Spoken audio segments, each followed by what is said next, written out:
本日よりよろしくお願いしますわ、旦那様。まさか旦那様は私をお嫌いに。2024年の春アニメレベル2チートで再度注目を浴びている釘宮理恵さん。みんなから釘宮とも呼ばれている。いろいろなアニメに出てるベテラン声優だから基本的に人気は絶えないのだ。今回は彼女が声優を目指した意外なきっかけ、釘宮さんが発端となったネットスラングなどのエピソード、そして彼女がこれまでに演じた40以上のキャラクターを詳しく掘り下げていく。じゃあ早速始めるのだ。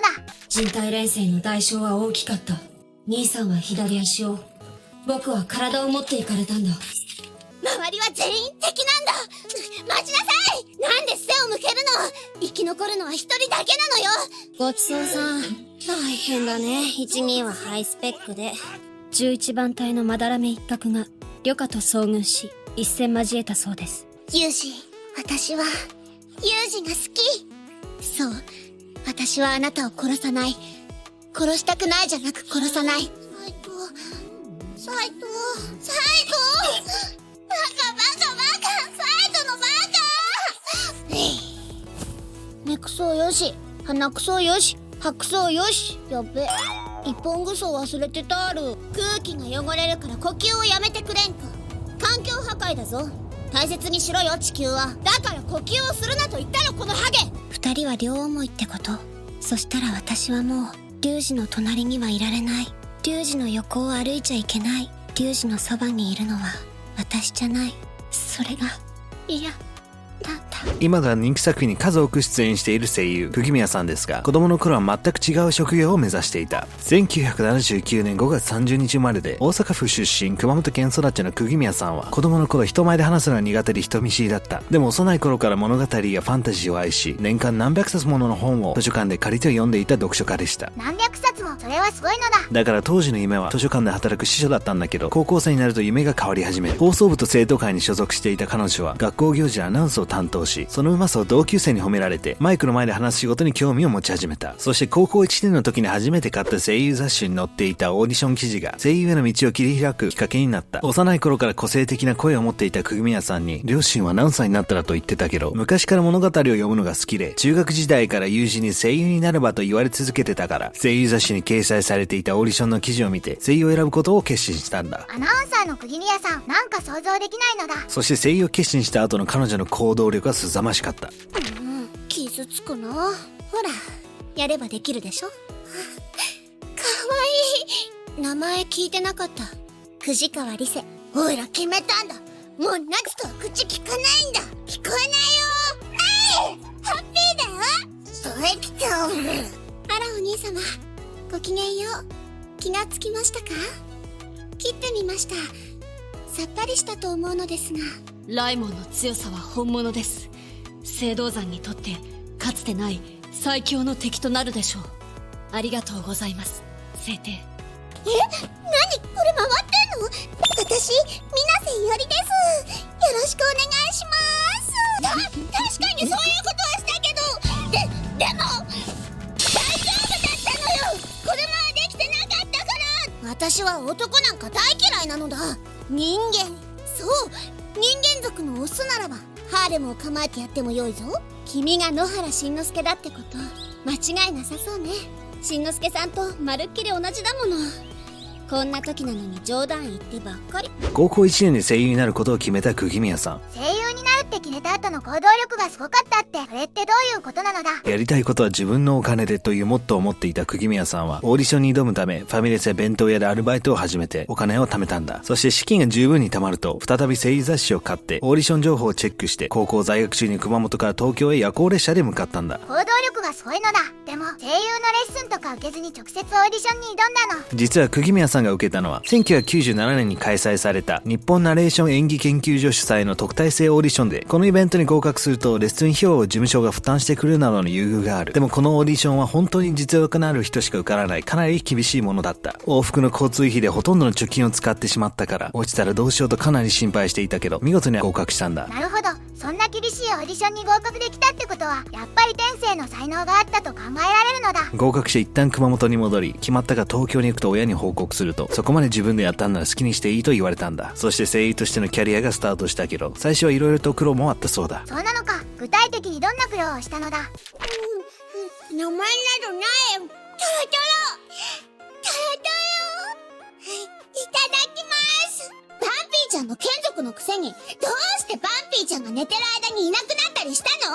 バンピーちゃんの近くにいるのが眷属の義務でしょ。プリキュア5つの誓い1つ。プリキュアたるもの、いつも前を向いて歩き続けること。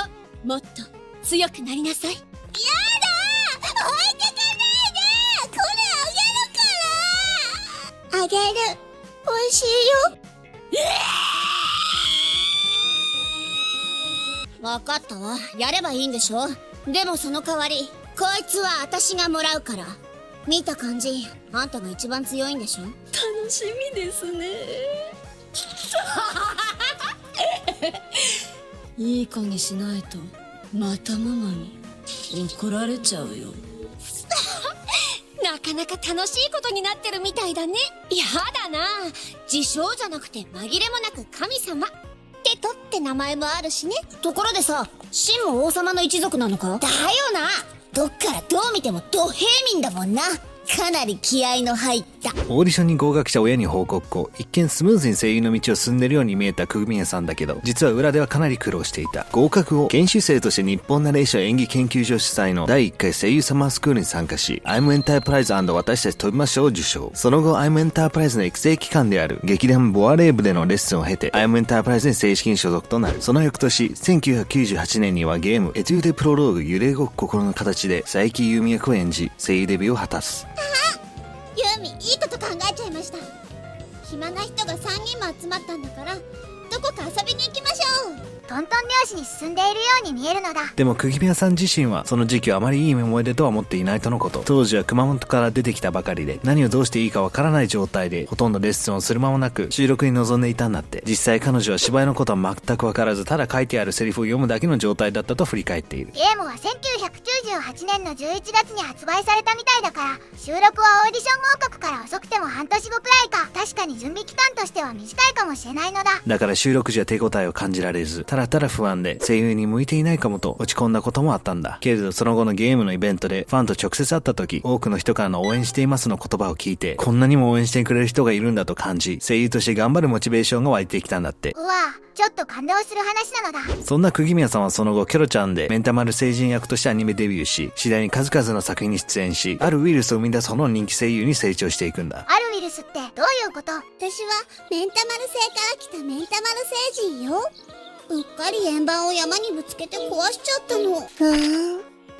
君、綺麗な目してんだね。私はいつでも待ってるよ。ヤトが私の名前呼んでくれるの。今日は一段と騒がしいの。部屋でおとなしくしてろよ。私いっつもおとなしいわ。病院よ。他にないでしょ。違うよ、堕落を終わらせるんだ。振られたよね、松子くん。認めなさいよ。彼が彼女を連れてきたことを。まあ、なかなかだね。じゃあ次はこの付き合わせ。なるほどね。ここにキョウくんがいるって、本当ですか？私、相馬かぐらって言います。あらら、速度を制御できずに自分から刺さっちゃったみたいだね。新落草壁はアドラバースト持ち。死なれたら困る。回収させてもらうよ。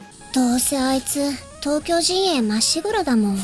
勝手に暴れてくれるなら私たちはゲームに専念すればいいんじゃない？ようやく時が満ちたわ。このジェボーダンの地に復讐の音楽を響かせてあげる時が。1999年のデビューの頃は性質を生かしてハンドメイドメインのサイバドール・レナや、もうそうやって男の人はすぐごまかすのよね。ピタテンの上松小星など幼い女の子から10代の少女役を中心に演じていた。小太郎ちゃん絶対なんかあったのに何も言ってくれないの。そういうところ水臭いんだから。そして2002年、リゼル前の岩木リゼル役で初主演を果たし、十二国旗の大気役や鋼の錬金術師のアルフォンセ・エリック役といった少年役も演じ、大ブレイクして演技の幅を広げていった。鋼の錬金術師を放送時に見てたけど、アルフォンスを女性が演じていたなんて知った時は本当にびっくりしたのだ。その後ゼロの使い物ルイズや着眼のシャナのシャナといったツンデレ系ヒロインを多く担当し、ツンデレの女王という異名を持つようになる。釘釘宮さんはその後も多くの人気キャラクターを生み出し続けた。その頃特に彼女が演じる少女キャラクターのファンたちの間である珍しいウイルスが流行し始めた。ある珍しいウイルスって何なのだ。これは特に釘宮さんの少女キャラクターを演じる際の独特の声に依存性があると感じたファンたちが発症するもので、ネットでは釘宮病と言われている。この釘宮病は2010年の台北国際書店で釘宮さんがファンとの握手会を行った時に興奮のあまり失神するファンが出た事件があったくらい。このウイルスが原因で釘宮さんのファンたちは患者と呼ばれるようになった。最近になって少し落ち着いていたと思われていたが、2024年にレベル2チートがきっかけでまたこのウイルスは流行しているという報告がある。ペンリースのことか。確かに可愛いのだ。あれ、これはもしかして発症の木だし。ちなみに釘宮さん自身は自分がこの病原菌であることを認識している。私が病原菌でしょ。ひゅー。力人形はポートレートを着たら死後を慎み、主人の感情表現に励みなさい。ケイトは他のシャドウと好きに交流すると良いでしょう。お忙しいところ申し訳ない。隣の203号室に越してきた佐藤と申す。以後お見知りおきを。こちらつまらぬものだが受け取るがよい。こいとはええ子やで、ひまわり。ジェラート食べさせてくれてん。200年ぶりか、エルダ。お前こそ相変わらず引きこもってるみたいやな。こんな体なのに、笑いも哀れみもせず接してくれた。私の大事な人を傷つける奴は私が全員ぶっ潰す。僕はスカートが履いてみたかっただけなんだ。自分でもなんでだかわからないけど、ずっと綺麗な色のスカートを履いてみたいんだ。相手にされていないのですよ。あなたも私も妃に選ばれるわけはないと。使い物になるのかしら。若宮様は気難しい方と聞いているわ。よく来ました。早速ですが、あまり時間がないので本題に入りましょう。阿久津正虎、あなたに人間界への転勤を命じます。あ、そうそう。ネタ提供あったわよ。謎の光る井戸があるらしいの。ネタ提供者をここに呼んでおいたわ。もうすぐ来るはずだから、話聞いてすぐ取材してね。幼い頃から読書が好きで師匠を目指していた釘宮さんは今では謎の幸せになれる病原菌をばらまくほどの人気声優になっている。皆さんのお気に入りの役はどれですか？ぜひコメント欄で教えてください。ちなみに名探偵コナンの中森青子などで知られる真央さんはもともとは女優を目指していた。興味があれば真央さんを紹介した動画もありますのでぜひチェックしてみてください。今回も最後までご視聴いただき本当にありがとうございました。それではまた。